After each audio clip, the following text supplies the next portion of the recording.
이제 요시야 왕이 죽었습니다.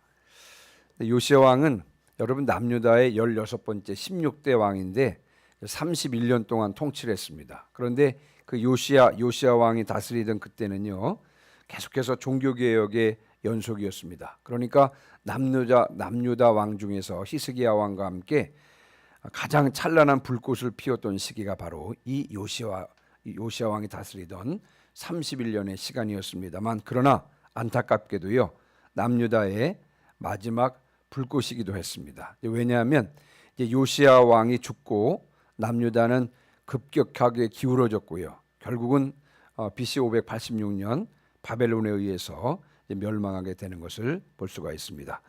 어제는 요시야가 죽는 장면을 좀 살펴보았는데요, 이 당시 세계 정세가 급변하고 있었습니다.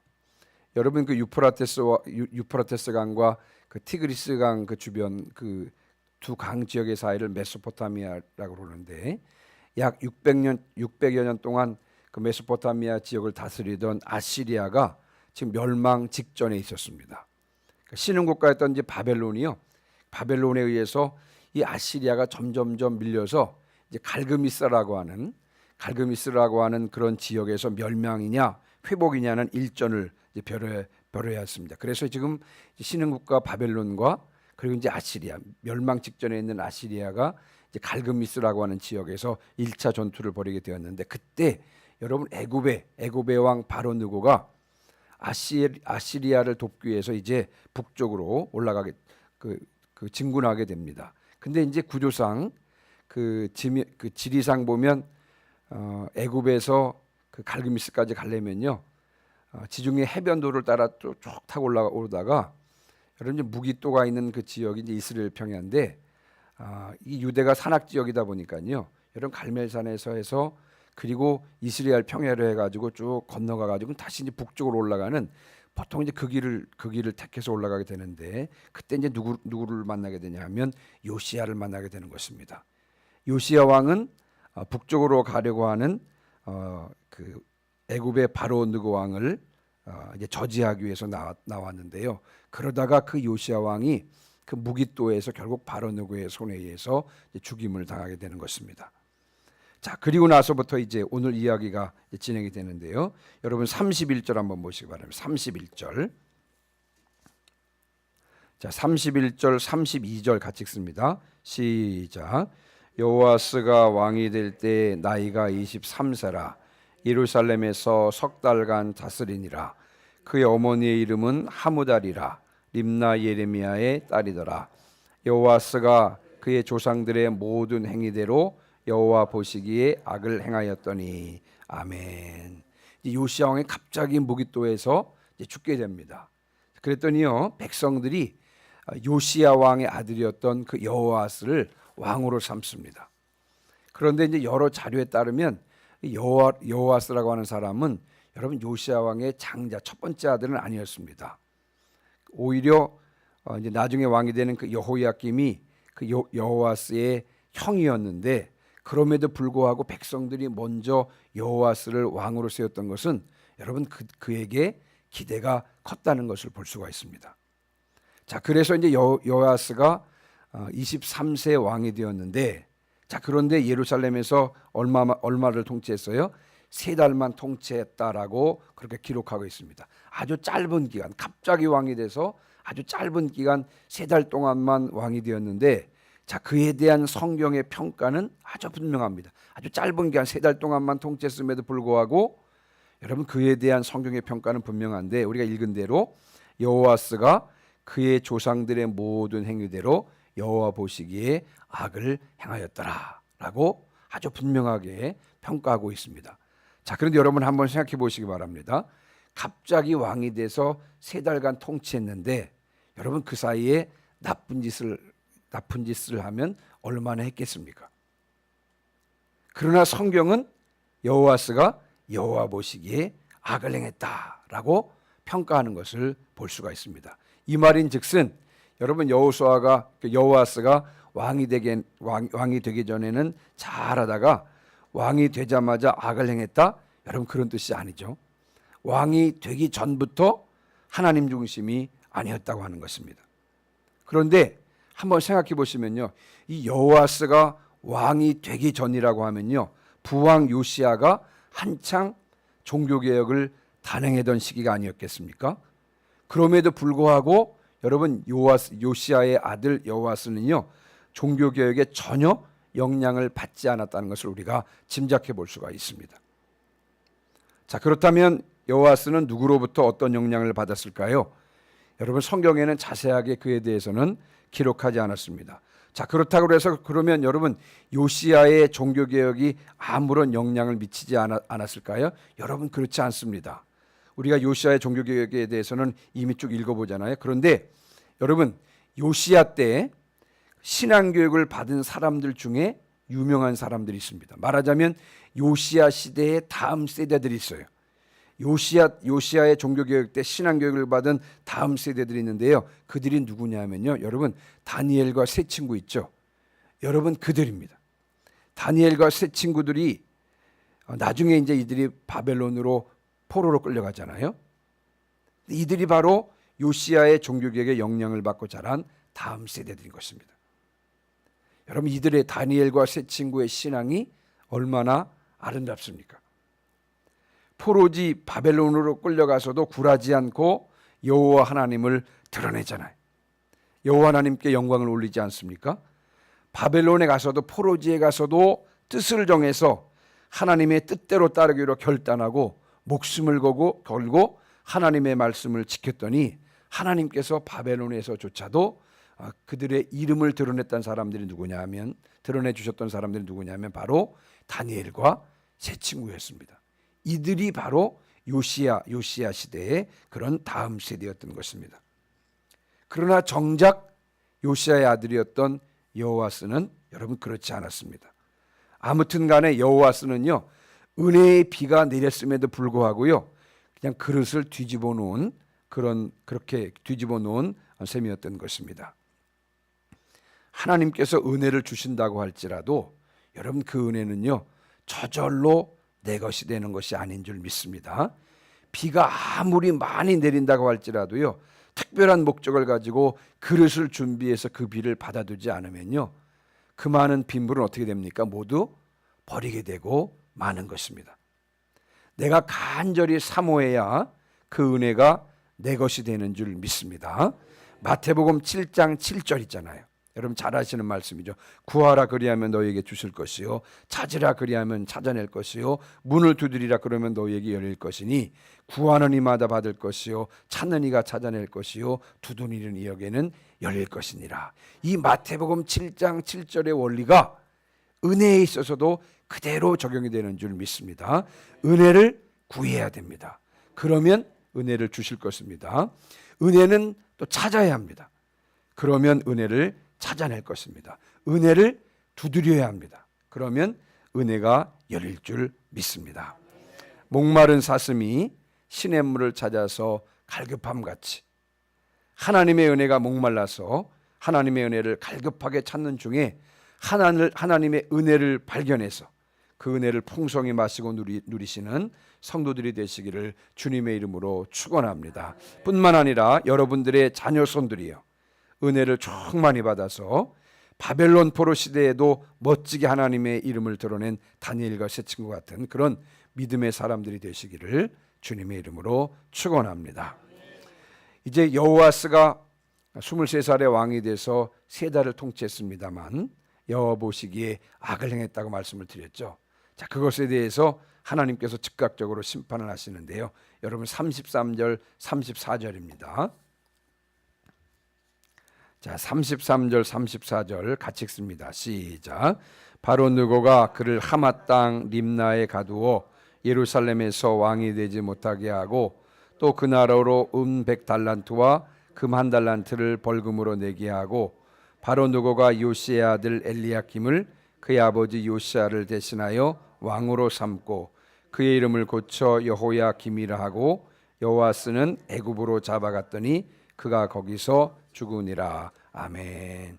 1차 갈그미스 전투에서 승부를 가리지 못한 이 바로 누구가요, 애굽으로 돌아갑니다. 이제 애굽으로 돌아가다가 이제 예루살렘을 이제 통과하게 됐는데 보니까 백성들이 누구를 왕으로 세웠어요? 요시야 왕이 무기또에서 죽고 그의 아들 여호와스를 왕으로 세운 것을 알게 됩니다. 자, 그래서 여러분 남유다에는 벌금을 물리고요. 그리고는 백성들에서 왕이 된 여호와스를 하마 땅 림나에 가둡니다. 그 애굽 왕 바로 느고가요. 여호와스는 자기가 세운 왕이 아니기 때문에요. 그를 하마 땅 림나에 가두고 남유다에는 벌금을 물리고요. 그리고 여호와스를 대신해서 요시야의 아들, 요시야의 아마 장자라고 하는데 그 아들 엘리야김을 왕으로 세우고는 이름을 여호야김으로 이름을 바꿉니다. 엘리야김에서 여호야김으로 바꿉니다. 왜 그러냐면요, 남유다를 자기 마음대로 주무르려고 하는 그런 심산이었던 것입니다. 그리고는 왕이었던 여호와스를 붙잡아서 여러분 애굽으로 데려갔어요. 여러분 여호와스는 애굽에서 생을 마감하게 됩니다. 자, 36절 보시기 바랍니다. 이제 여호야김이요. 36절 보시면 여호야김이 요시야 아들 여호야김이 왕이 되는데 25세 왕이 돼서 예루살렘에서 11년 동안 다스리게 됩니다. 자, 그러나 그에 대한 평가는 여호와스와 별반 다르지 않습니다. 여러분 37절 보세요. 37절은 제가 읽습니다. 여호야김이 그의 조상들이 행한 모든 일을 따라서 여호와 보시기에 악을 행하였더라. 여러분 여호와스와의 평가와 똑같죠? 그렇죠? 여호와스에 이어서 왕이 된 그 여호야김에 대한 성경의 평가는 똑같습니다. 예. 여호야김도 여호와 보시기에 악을 행했던 것입니다. 또 이에 대해서 또 하나님께서 즉각적으로 심판을 하시는데요. 자, 여러분 24장 1절 2절입니다. 자, 24장 1절은 제가 읽고 2절 여러분이 읽으시기 바랍니다. 여호야김 시대에 바벨론의 왕 느부갓네살이 올라오매 여호야김이 3년간 섬기다가 돌아서 그를 배반하였더니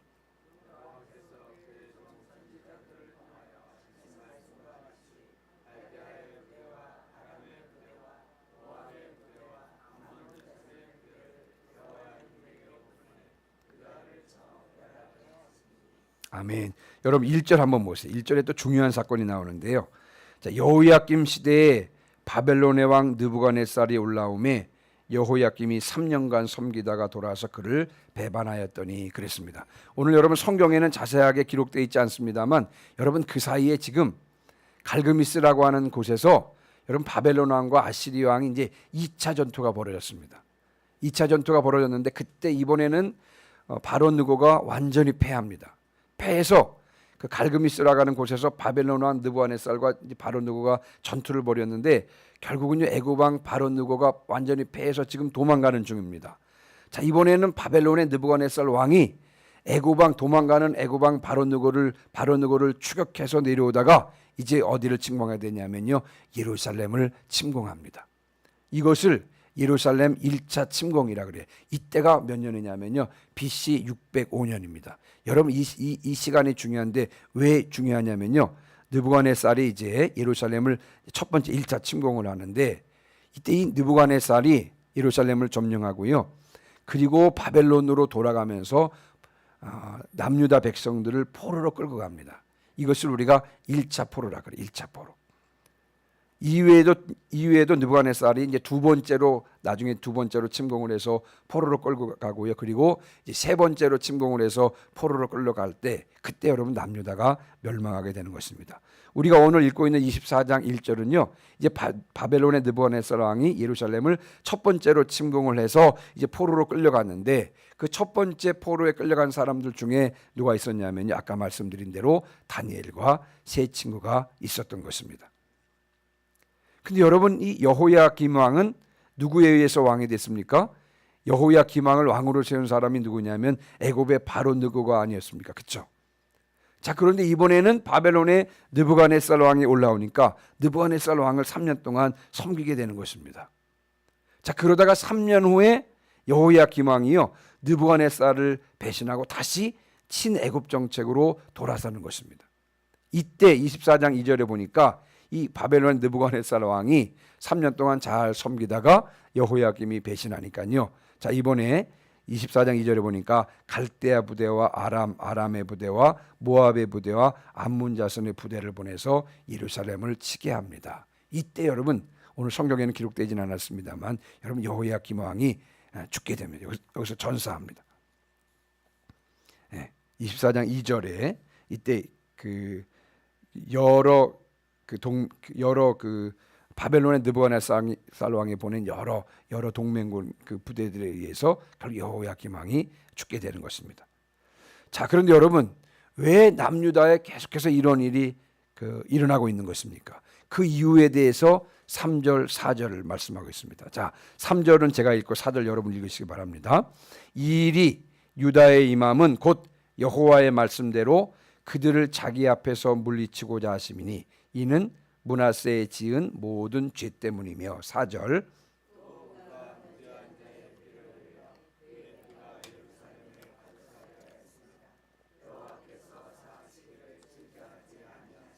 아멘.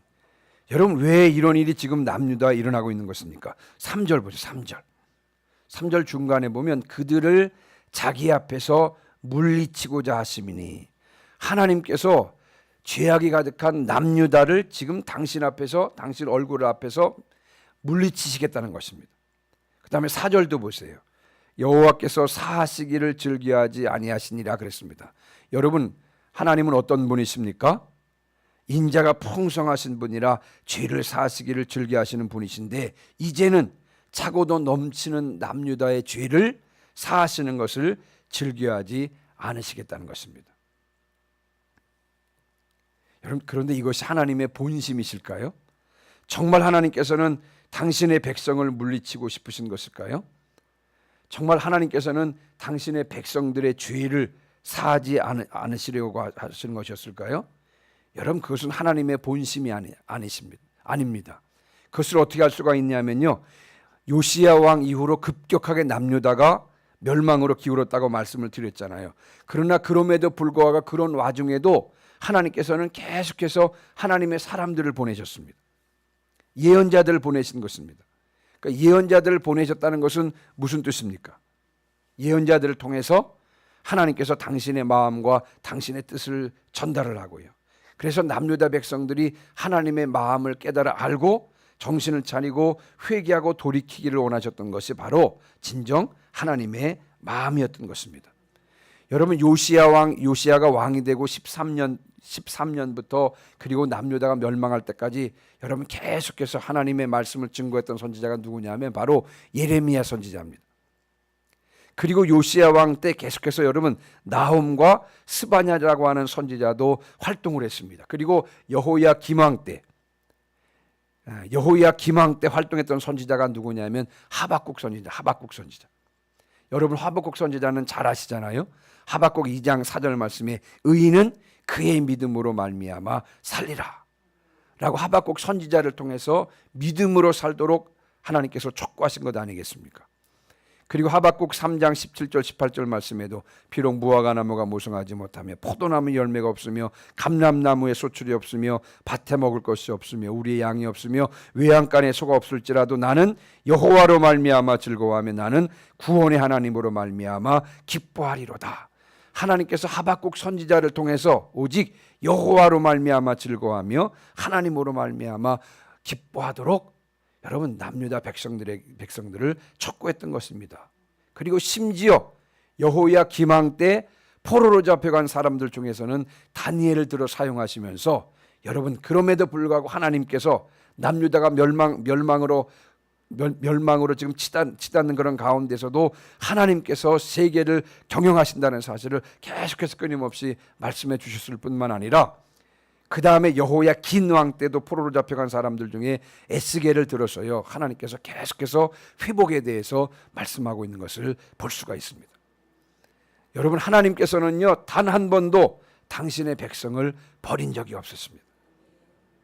말씀드린 대로 심지어는 나라가 망해서 포로로 끌려갔을 때에도 계속해서 하나님의 사람들을 세우셔서 계속적으로 당신의 뜻을 전달하셨고 포로지에 있던 백성들이 계속해서 하나님의 뜻을 알고 하나님의 순결한 백성들로 준비하셨던 것이 바로 아버지 하나님의 마음이었던 것입니다. 그런데 여러분, 남유다의 왕들과 백성들은 어떻게 처신했습니까? 그런 하나님의 마음을 무시하고요, 심수 하나님을 의지하거나 심수 하나님께만 소망을 두거나 하나님의 말씀에만 순종하고 담대히 나갔어야 되는데, 여러분, 그렇게 하지 않았던 것을 우리가 본문을 통해서, 이후로 성경 말씀을 통해서 계속해서 확인해 볼 수가 있는 것입니다. 하나님을 의지하기보다는 오히려 바벨론 편에 서는 것이 유리한지 아니면 애굽 편에 서는 것이 유리한지를 고민하고 있었습니다. 진짜 붙잡아야 될 동아줄은요, 알아보지 못하고요, 썩은 동아줄 중에서 어떤 것을 잡아야 될지를 고민하고 있었던 것이 그 당시 남유다 백성들과 왕의 그런 처지였던 것, 입장이었던 것입니다. 오늘 이제 말씀을 마무리하고 마칩니다. 여호아스와 여호야김 시대를 마무리하면서요, 여러 선지자들이 말씀하고 있는 것처럼 진정한 하나님의 사람들은요, 환경과 상황에 상관없이 믿음으로 사는 줄 믿습니다. 심지어는 하박국 선지자의 그런 경우처럼 엄청난 전쟁을 겪은 후라도, 그래서 아무것도 남아있지 않는 상황에서도 오직 하나님을 즐거워하며 하나님으로 말미암아 기뻐하는 줄 믿습니다. 진정으로 하나님의 사람들은요, 하나님으로 인해서 심령 가운데 생긴 즐거움과 기쁨을 결코 빼앗기지 않는 줄 믿습니다. 오직 하나님만 의지하시고, 오직 하나님께만 소망을 두시고, 오직 하나님의 말씀에만 순종하시는 진정한 하나님의 사람들이 되시기를 주님의 이름으로 축원합니다. 아멘.